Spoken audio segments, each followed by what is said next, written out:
Hey, how's it going? Vladimir Donis here. So, hey, I finally figured out how to generate leads and get traffic and go ahead and generate some sales online. But man, it was a very, very hard road. So, essentially, I am from Haiti. I'm of Haitian descent.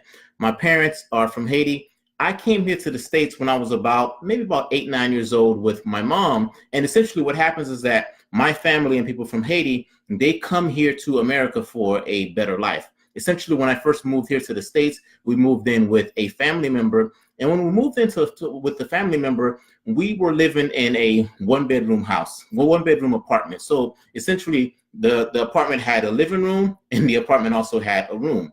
But the issue that I identified right away was that there was about 5 or 6 of us living in that one-bedroom apartment. So if you think about the living room was supposed to be a living room, but the living room was not a living room. The living room had, I want to say, maybe about 3 beds there. 3 beds in the living room, about 3 beds inside of the actual room. And it was a very, very tight, confined space. And I started to kind of just ask myself very early on, man, this just does not seem as though it's a better life. But people from my country, we come here to the States for a better life. So that was the first thing that I identified. The second thing I identified was that my mom was a migrant worker. So my mom was working in a cane field, literally. So my mom would leave home her home about 5 o'clock in the morning. She would come home about 6, 7 o'clock in the morning, and she would be a completely different color. She would be a completely different color, and her odor was not necessarily satisfying as well. So I thought to myself, man, she's a lady. She's working so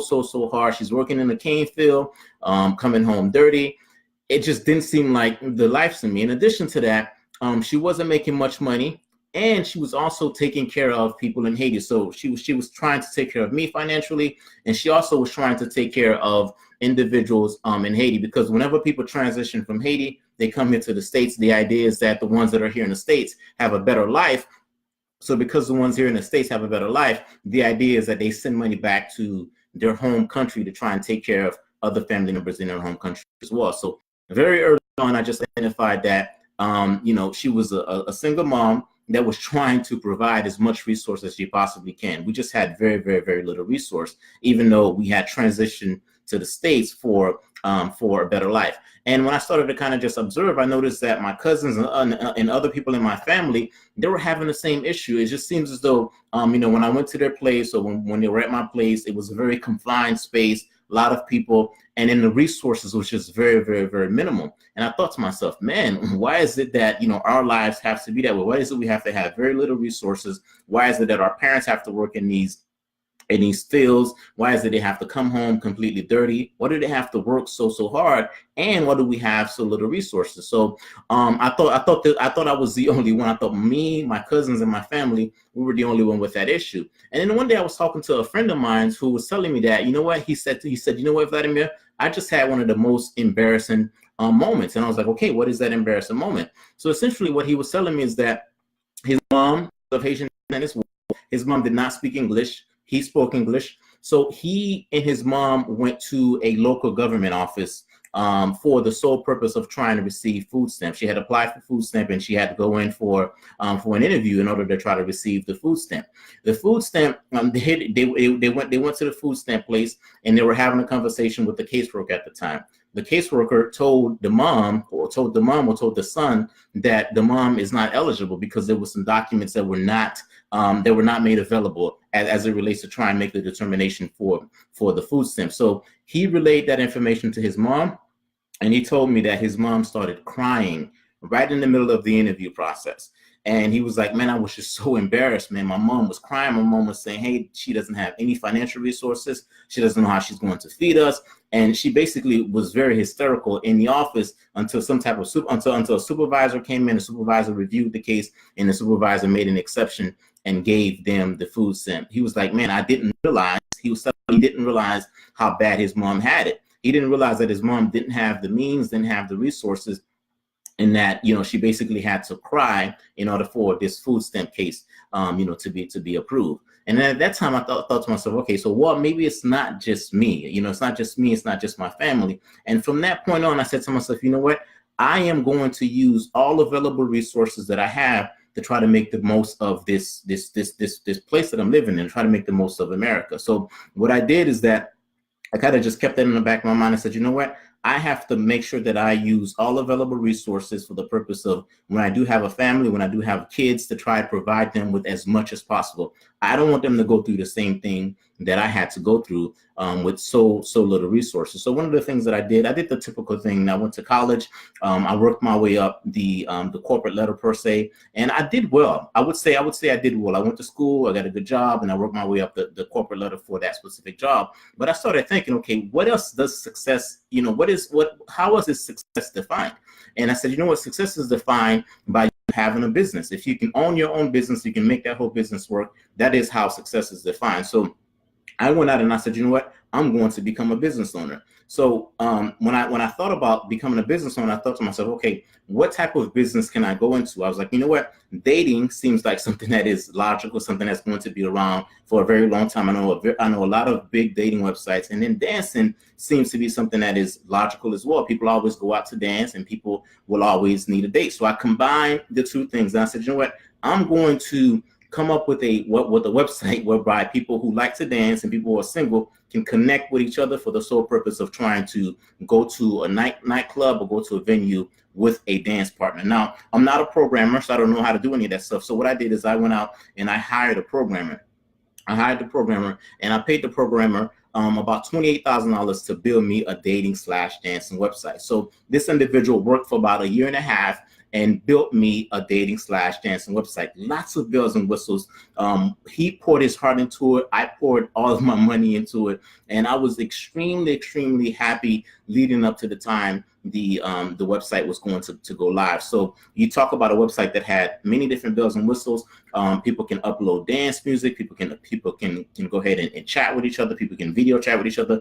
It was a great dating website. So here it is, a year and a half later, my dating website, was officially launched. I'm extremely happy. So I'm saying to myself, okay, now I have a dating website. I have a dating/dancing website. I am going to become this legit business owner. So one of the first things I did is that, hey, I didn't know how to market, is that I started to try to promote my dating website via social media, via Facebook and via other social media sites.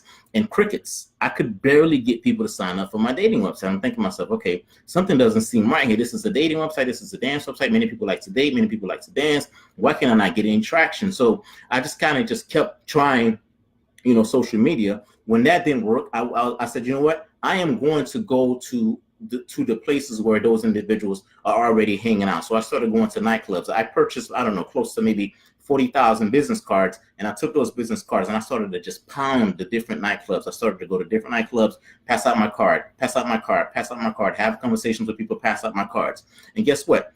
Very few people signed up. And in some instances, what would happen is that I remember a couple of times whereby I would pass out my card, my business card, to individuals. They would say, hey, I'm interested, I'm going to sign up. And as I'm walking to these different clubs, I would go ahead and just keep passing out. And as I'm walking back to go to my car, I would just keep seeing my business cards on the floor. And I thought to myself, man, this is devastating. I just can't get this thing to work. So I thought to myself, okay, what do successful business owners do as it relates to marketing and advertising? What do? They hire a professional. They hire someone that knows how to do marketing, and they hire someone who knows how to do advertising. So what I did is I went ahead and I hired a marketing agency. So marketing agency number one didn't give me any results whatsoever. These individuals had made me a whole bunch of promises, and I basically got nothing back in return. So I said, okay, something's not right there. So I decided that the second time around, I was going to be a lot smarter and I was going to hire the right marketing agency. So I did a whole lot of research and I went about hiring a marketing agency that is ran by one of the top marketers in the entire US. This individual is very bright and he runs a very successful company. So I hired the second marketing agency. And guess what? The second marketing agency ended up making my results a lot worse. So essentially that individual, not him per se, because he knows what he's doing, but his team essentially ended up setting my marketing back at least a year because of some of the things they did or some of the things they didn't do properly. So the second marketing company did not work out as well. And I'm thinking to myself, okay, something's not right because I've hired the first marketing company, the second marketing company, something's not right. So I said to myself, you know what? I am going to go and learn how to do this stuff on my own. I'm going to go learn how to do marketing. I'm going to learn how to do sales. I'm going to learn how to do this stuff on my own because I've hired 2 marketing agencies. I've done the whole Facebook spam, and I've done the nightclub. I've done the pitching to my friends and family. Nothing seems to work. So I'm going to go and try to learn marketing the right way. So I started to kind of just buy, marketing courses for the sole purpose of trying to learn marketing. But I didn't just learn marketing. I started a meetup in my local area as well because I wanted to teach people some of the things that I was learning for 2 things. Reason number one, I heard that the best way for you to learn is for you to teach someone. So if you learn a concept, the best way for you to learn is for you to go out and go teach someone. So I started to teach people very early on. The second thing is that I wanted to make sure that some of the things that I was learning,